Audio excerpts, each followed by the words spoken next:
Now, we're catching up, just sort of giving a brief overview to anyone who hasn't sort of watched the show. And the gist is, obviously, you met this lovely guy, Adam. He seems to have had a few girlfriends in the build-up to you. You've left.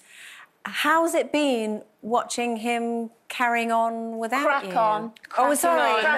Cracking on without you. Right, Andrea? You know what? It's so hard because emotions are so high in there, and obviously I have feelings and I'm like a human like anyone else, but, you know, it's so hard to watch, but I've got to keep in mind that it's a game and, like, I went in there for the same reason as he did. And what was that? Why did you go in? I mean, it's difficult because I'm one of those people when I can't picture myself in a relationship until I meet someone and I think, yeah, I want a relationship with you, whereas some people will go out and actually look for a relationship. I'm not really like that, so I went in there with a really open mind and open to the experience. You liked him from day one, though, didn't you? And I do genuinely think, I know he was, you know, because of what happened with him and Rosie when you came in, he was painted as the bad guy, but I do think he really, really did like you. Yeah. You did have that connection. Yeah, I agree. Connected.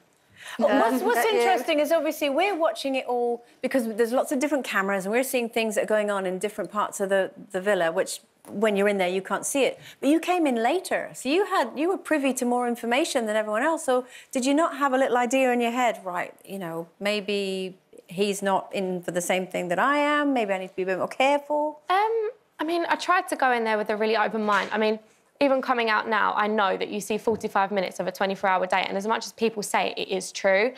So I went in there with an open mind to getting to know everyone. And to be honest, I just clicked with Adam from the second I met him, so...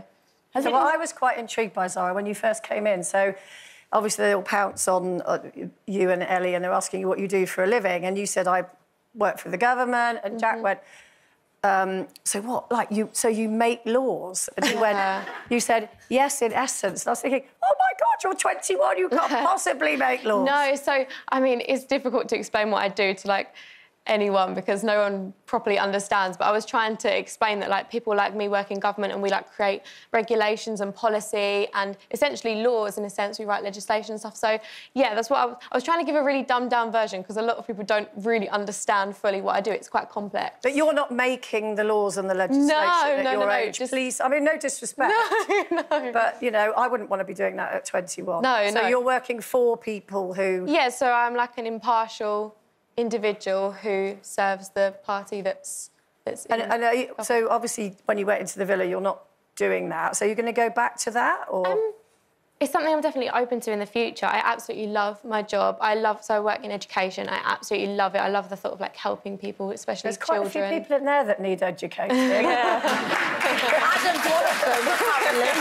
Maybe. Zara, I'm going to ask you the Nana question, which is, what did your mum and dad think about it when you said, Mum and Dad, I'm going to go on Love Island? You know what? My mum and dad were the people that actually really encouraged me to take this opportunity, because at first I was a little bit like, I don't think I'm a reality... Your mum's in the audience. She is, yeah. Where's Mum? Hi. Isn't it weird watching your daughter snog on the telly? Unbelievably awkward. Yeah. When you need a cushion to hide behind. When you're thinking, please don't do anything more than kiss. Of course. Yeah.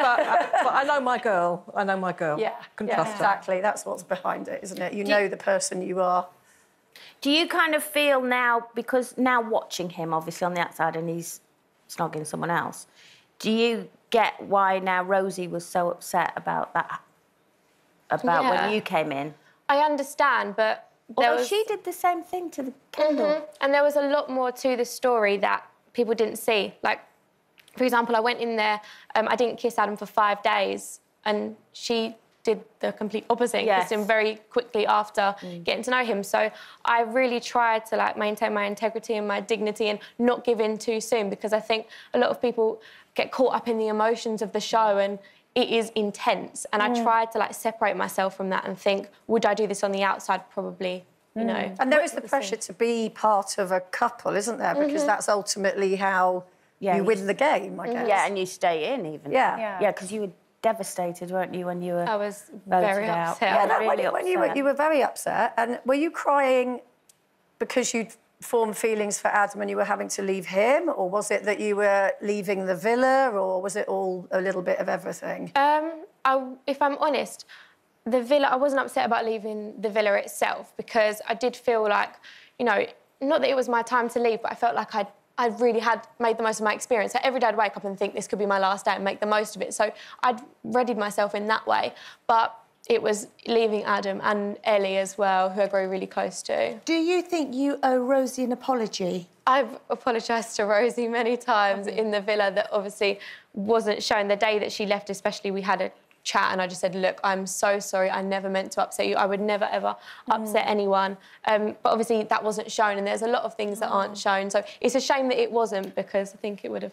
And you said, you know, one of the last things you said is that you were going to wait for him. Will you wait for him? I mean... that's a difficult one. No. Don't. Move Wait on. for him to come out and see what it's like on the outside, That's exactly surely. what I want to do, yeah. I think I'm going to keep an open mind with everything. I mean, I really do like him. I care about him a lot. As much as people think he's a love rat at the moment, I mean, to me, he was absolutely wonderful. He made my time in there so special and, you know, as much as all the things he's doing now is hard to watch, I'm still trying to remember all the good times. Yeah. Oh.